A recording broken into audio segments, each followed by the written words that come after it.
All right, good afternoon or good morning, depending on when you're looking at this. As promised, here is your video lecture on the major Western art movements. So this is all of the art movements that take place post-ancient world from the Western perspective. So the starting question here, we are trying to articulate the nature of these different isms or movements of art. It's how many different ways are there to draw or paint an apple. And as you see here, we have about, 12 different ways that an apple has been portrayed artistically. So we have the most realistic here, the most abstracted here, we have some surreal, we have some pop art, we have pointillism, probably Fauvism here,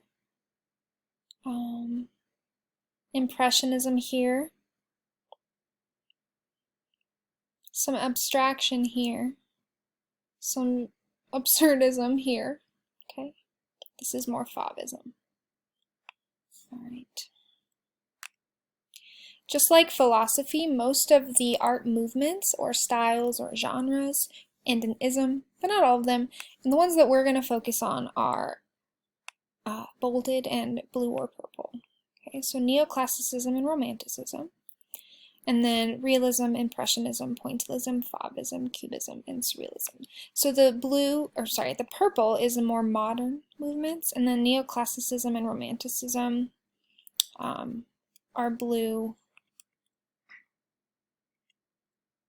because they are pre-1800s. I had to refresh my memory on my own color coding system. Okay.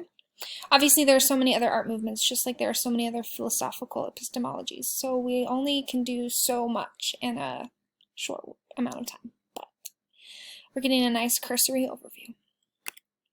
So here is a sort of progression of the art movements. So we start with realism, and we move all the way down to the most abstract and minimal, okay, which is minimalism.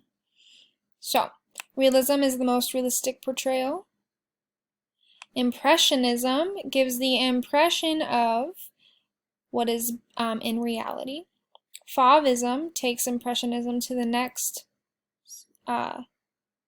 level, I guess.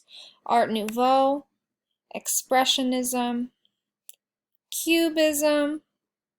Cubism is an interesting ism. It's basically trying to capture all of the perspectives that exist toward one object. We'll talk about more about that later.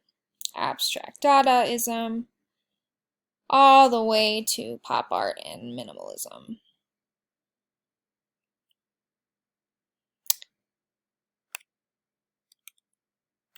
Okay, here's the sort of timeline. All right, so if we start at the Middle Ages, we move into the Gothic period, which is a lot of architecture and stained glass and sculpture. I would say Notre Dame Cathedral is Gothic. And then we have the Renaissance, so this is the Statue of David. Baroque, Rococo, Neoclassicism, Romanticism, Realism, Impressionism, and Post-Impressionism. This is Monet's Sunrise. This is Van Gogh's Starry Night. And then into the modern era, we have Expressionism, Fauvism, Cubism, Futurism, Dadaism, Surrealism, blah, blah, blah, blah, blah, blah. Okay? And then Photorealism, which is a huge movement right now. There are a lot of artists who post predominantly online who have photorealistic art that is just astounding. In 1816, the camera was invented, right? So from this point forward, art changed pretty dramatically from 1816 on. So this is one of the first cameras. Obviously, it's not the first camera, but it's a replica, or at least one of the older cameras. Before the 1800s, Western art was governed by strict rules, certain proportions, accurate perspective, historical and religious subject matter. political figures, etc. There wasn't a lot of vibrancy because pigments and dyes were expensive to make. And it was they were trying to copy Greek and Roman classical art because that was sort of the model or the epitome of art and beauty and aestheticism. So neoclassicism, which really it just means new classicism, and it's actually an oxymoron because new and classic are opposites. But what it is a revisit of classical ideals from ancient Greece and Rome. Okay.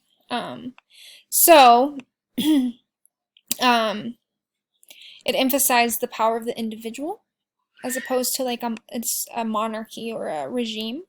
This art was pretty simple, but it was very elegant, and there are a lot of earthy tones and reds, browns, and whites, because again, those were the pigments and dyes that were affordable. A lot of Greek and Roman architecture, as you can see here. Greek and Roman men and soldiers were the heroes and heroines of these particular paintings. Romanticism is occurring at the same time that the Romantic period of literature is occurring. So this is The Nightmare in 1781. Freaks me out. There's like this demon sitting on the screen. So the Romantics were all about the sublime, about the terrifying, about the natural and the supernatural world and the power of the individual, and it's a reaction against neoclassicism. So they took the ordered, rational, and reasoned focus of this unit, right? The composition is really, really intentional and balanced. It's got like equal action and movement in every component. There are 3 arches and 3 sections of this painting, right? And obviously the center focus is in the center. Romanticism sort of breaks free of that. We don't really know what we want to focus on here. Our eyes are drawn to the white sort of sheer fabric that the woman is wearing, and then all of a sudden we look up and we see this terrifying creature, right? And so our focus is moved there, and then we're like, wait, what is this? And then we see a shadow, and we don't really know what to focus on. So it's supposed to turn us away from reason to emotion, away from society to nature or the individual.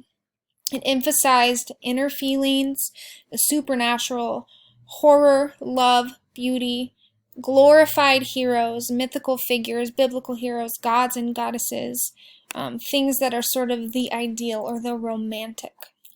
Lots of natural and emotional imagery, dark and bold colors with lots more greens, pinks, and more complex dyes.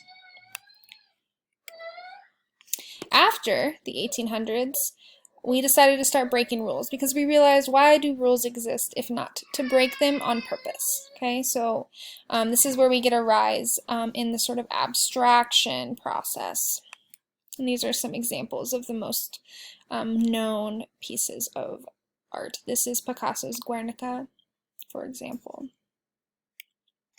Surrealism is a movement in art and literature that flourished in the early 20th century. So early 1900s.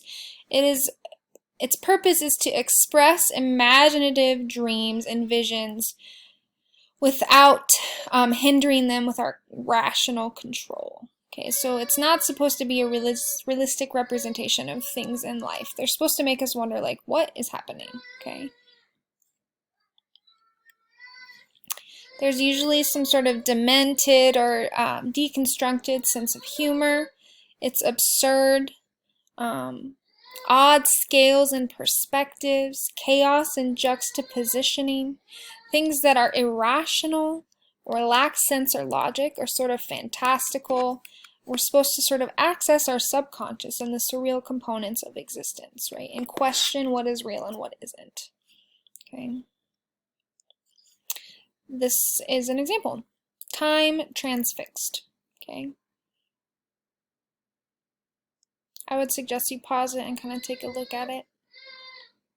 The more you look at it, the more weird it gets. Salvador Dali is one of the most well-known surrealists. He's Spanish. The persistence of memory is pictured here. This is supposed to be a horse. Obviously, we have some clocks. His saddle is a clock. What even is happening? We don't know. And that's the beauty of Surrealism. Okay, the subjectivity of the viewer is taken into consideration. This is more of Dali. So this is still life, fast moving is what it's called. And I want you to go ahead and pause this video and take a look at it. There's a lot going on, from what's being depicted to the shapes themselves and the perspective. So pause it and take a look.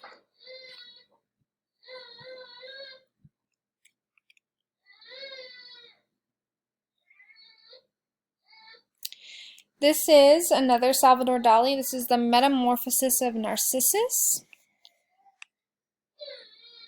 Once again, I want you to pause and take a look.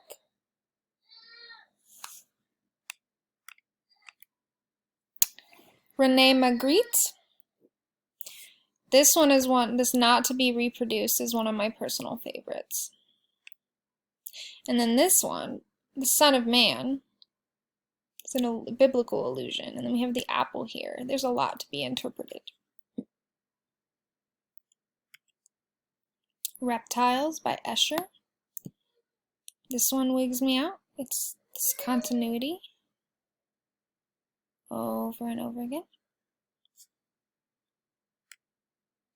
Surrealism today is still a huge component of our artistic cultural existence. It started out as a philosophical movement and then was followed with changes in art. And it's the re-emergent Dadaism of the millennial generation. Okay, so art should not merely be visual and literal, but help us tap into the subconscious and misunderstood parts of our existence. You can see how existentialism and surrealism are connected. Like, where does meaning come from, and how do we capture that meaning? Can we capture that meaning?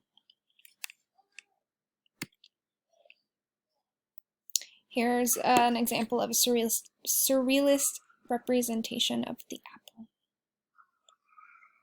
Makes me think of Alice in Wonderland. More.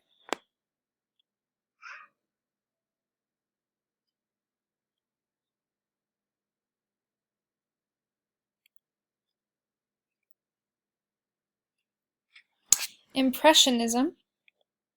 Visual impressions of a moment in time. That is where we will pick up the next video, since we are running out of time on this one. I know this is a lot of information, so I just want to kind of show you the trajectory of where we're going. So we finished with Surrealism and sort of the introductory elements. We've got Impressionism.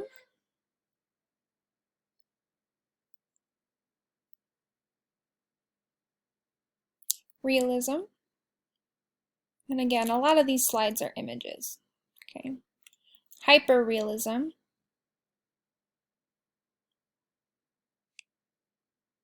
Pointillism.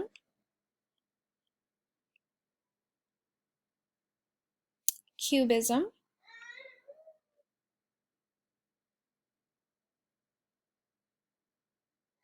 And Fauvism. And we end with Fauvism. So we've just got a few more to go. I'm breaking these up into bite-sized pieces for you. Okay, so this video will be titled Major Western Art Movements Through Surrealism, and then we'll pick up on the part 2 will be the Impressionism.